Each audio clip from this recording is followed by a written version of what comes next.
What's going on, everybody? Byrdman here with a review of Spiritfall. This is a roguelite platform fighter style game from Gentle Giant Games. They actually gave me early access to this to give it a shot, give it an early review. Now, do know I don't have any obligations to say anything specific for this game, so this is my complete and utter honest review. We're going to be talking about a lot of different things in regards to the game, its similarities to games like Hades, its fighting style, how it differs itself from other roguelites around it, and kind of just my off-the-cuff thoughts. Now, before I get into a lot of that stuff, you can follow me over on YouTube and Twitter at Byrdman778. And just give a thumbs up on the video, subscribe to the channel, become a member if you want to. No, we'll still be doing some Destiny content here soon, but I just really want to give this a shot because I'm a big fan of roguelike games, and this did definitely give me a feeling of a solid, soon-to-come live service roguelike game. Now, let's first start off by talking about, again, just my initial thoughts from first starting to play. So almost immediately I got the feeling of Hades with this, from its use of all the divine beasts that you are going to essentially be your friends and your powers throughout these runs. There are 6 different abilities right now that you can do. You have a pink wolf, a fiery phoenix, a cold bear, a earthly poised deer, a stag, I should say actually, a beautiful, majestic water, what is that, seahorse? Yeah, seahorse. And then a jittery, jolty hare. All of them giving you different abilities as you go out throughout the runs.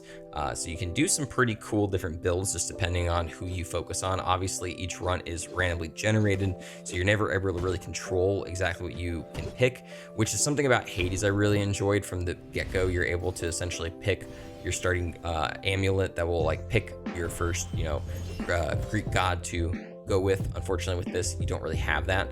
I really hope that is something that they eventually add in, because there is a vendor in the game that you can actually go to and get all the different like ordnance throughout your run. So like some levels will have more dust, which is the currency that you're going to use. There will be healing areas in some routes that you're able to click on to get some health real quick, instead of having to do a fight. You will be able to do that from picking up the golden scrolls from the pick'em essentially rounds. But again, a lot of cool build potential with this. You're able to pick a lot of different stuff. In the run that you see right now, I initially went with the pink moon wolf that does a lot of crit damage. So I just do stacks of crit damage, and I just went into the fiery phoenix level, which I'm able to, do a lot of burn and status effect damages. Again, I actually really like all the different divine beasts and how they have them set up. I think they actually do help out a lot of build potential. Again, the Phoenix, the fact that I'm able to get a lot of stuff from status effects is really cool, because a few of the creatures that you take the boons from do a burn or a slash or a rupture from water. So you're able to do some cool effects like that. And also there's different abilities that you can get where it will spread the effects to other enemies or activate an extra effect instead of just doing one. So a lot of cool stuff there in regards to the boons. The weapons and the combat itself has been a lot of fun. You actually have 3 different weapons to initially pick from. You actually have to buy 2 of them, but it's not really hard to get those unlocked. You essentially just have to pick up the Aztec looking computer chips throughout the runs as you do the pick the one or the other area. But again, the axe that you start off with is really strong. Honestly, I would recommend just using that for as long as you humanly can, just because it is pretty solid on its own. I eventually picked up the Sister Fists, which is such an interesting name, but they are really, really strong, really fast paced. Definitely recommend using the electric hare, the rabbit, in regards to that one, because you're able to get some pretty fast attack speed with that. But I digress. And then there's also a bow and arrow that you can do for some ranged attacks. I don't really enjoy that one all that much. I think the combos are a little awkward. So again, if I had to rank them, I'd say like the fists are number 1, then the axe, and then the bow and arrow. But again, they say this is a live service game. They're going to be adding stuff every single month. So we are going to be eventually be getting some more weapons. We're going to be getting some more spirits to work with. We're going to be getting new heroes to work with. It's a lot of actually cool stuff for them adding that in. But again, I digress, kind of off the cuff talking. talking about the combat again, though, it is pretty much the same, pretty consistently. A lot of enemies are kind of slow to attack you at times, I've noticed. So you're able to really kind of take advantage of them pretty fast, and it will take advantage of them in a fast way, and not really have to worry about them. But I will say enemies will chunk a lot of health out of you, especially the bosses themselves. They are extremely tough. It took me forever to finally find a good flow to beat the first boss on this level. So it takes a while, and also having enemies that have shields and stuff, having to work around that is pretty interesting. But you can still at the same time kind of just do a lot of light attacks on them to break their shields. So it kind of takes a little bit of that heavy attacks like incentive out of the way, especially the fact that most of the light attacks give you a lot better traversal, and they hit a lot of times in a row. In regards to the enemies themselves, let's talk a little bit about them. I do think there is a good variation of enemies, but I will say their attacks are really choreographed. You're able to pretty much see them coming a lot of times. And a lot of times their attacks are these orbs that they shoot out of their mouths that you can see coming from a mile away. They will get you sometimes. You won't really see them coming, or they'll get smacked like I did right there where I was jumping and one just happened to be floating. But I don't know. The variation of attacks at times between enemies is a little boring, I would say.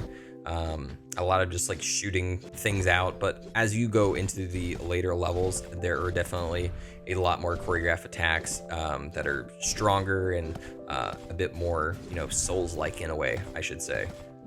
But overall, I really like the designs. I like the fact that each enemy has its own elite version of it that is a little bit harder. Again, they definitely get pretty scary, even for the easiest enemy in those later levels. So definitely make sure you are planning out all of your boons and your weapons properly. I really like the traversal map as you go through it. I think it gives us plenty of levels to go into and a lot of options. So it's definitely something I will praise them on. I used to really not enjoy Hades first couple levels because I felt like I never was able to get a whole lot of the power-ups or anything like that. It was a lot of currencies and stuff. So not having a whole lot of those in this, and even the relic rooms really mean a lot. I mean, those can give you some pretty strong abilities. Even the power-up ones really do juice up your the boons that you have already, so that's really nice. So again, I will praise them on that. I think it's really nice. I really want to talk about the bosses real quick. I think this is where the game kind of shines compared to a lot of other roguelikes. The bosses are very Souls-like in a way. I know that sounds kind of weird, but they are pretty freaking strong. They have a lot of different attacks they're able to do, and they chunk a lot of different health. It is absolutely insane how many times it took me to finally beat this first boss right here. I was pulling my hair out. I just couldn't understand it, but at the same time, I am addicted to these roguelike style games, so I'm always trying to go in with a different set of abilities and see if that helps me out.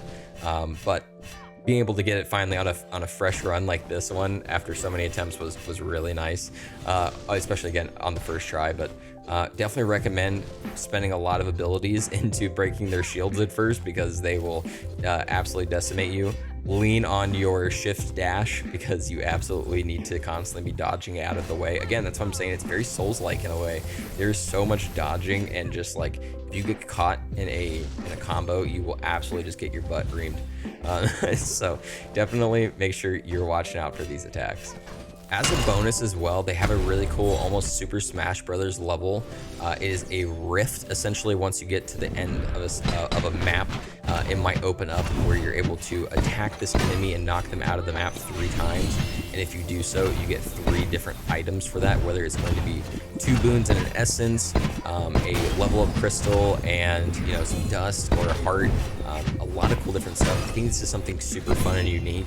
I will say though, again, I kind of complained about it being so Hades-like. The fact that we're getting an almost exact replica of something from Super Smash Brothers is kind of interesting. But at the same time, I think it's fun and unique that it is been able to be put in a different game. I definitely would recommend picking up Spiritfall. I think with its live service model, it's going to definitely thrive if Gentle Giants keeps up with it. And know you can keep up with me on YouTube and Twitter at Byrdman778. Thank you so much for watching this video, guys. Definitely pick up Spiritfall. I'll have the Steam link down below. But hope you have a great night, day, whatever it may be.